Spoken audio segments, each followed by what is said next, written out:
हमने अपनी ही परंपराओं और संस्कृति को पिछड़ेपन की निशानी मान लिया, जबकि यही चीजें विदेशों में जाकर सुपर हिट हो गईं, विदेशों में जाकर ट्रेंड कर रही हैं।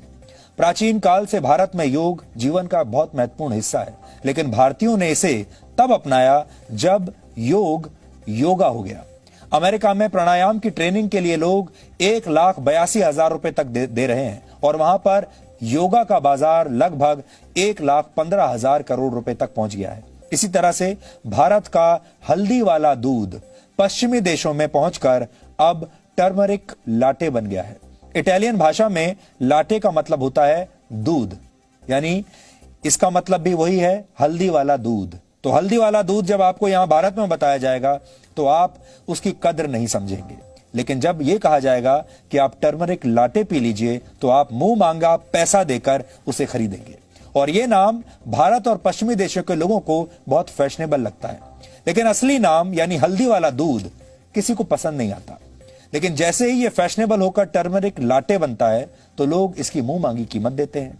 आजकल भारत समेत कई देशों में आपको टर्मरिक लाटे आसानी से मिल जाएगा और बड़ी बड़ी मल्टीनेशनल कंपनियां जो इससे पहले आपको कॉफी बेचा करती थी, अब अपने आउटलेट्स में टर्मरिक लाटे भी बेच रही हैं।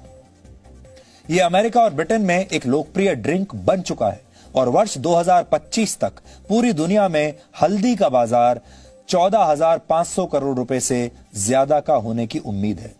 भारत के गांवों में टूथब्रश के बदले नीम के दांतुन का प्रयोग अक्सर किया जाता है और वहां यह बिल्कुल मुफ्त में मिलता है, लेकिन विदेशों में इसे च्यू स्टिक्स का नाम दिया गया है और इसकी कीमत 200 रुपए तक होती है।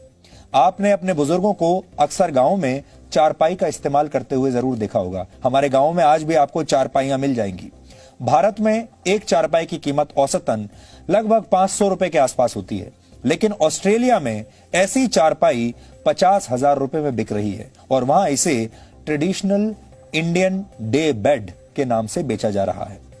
हमारे देश में गौमूत्र को लेकर बहुत सारे लोगों के मन में गलत धारणाएं हैं, लोग मजाक उड़ाते हैं। पेट संबंधी बीमारियों में आयुर्वेद गौमूत्र के सेवन की सलाह देता है और कई गंभीर बीमारियों में भी यह फायदेमंद होता है। और अब विदेशी कंपनियों ने इसी गौमूत्र के 7 पेटेंट्स हासिल कर लिए हैं। सिर्फ परंपराएं ही नहीं, पश्चिम में अब भारत की पूजा करने की पद्धति भी मशहूर होने लगी है। हमारे देश में पत्थरों की पूजा की जाती है, अब अमेरिका में इसकी नकल की गई है और वहां पर इसे ग्रेटिट्यूड रॉक का नाम दिया गया है।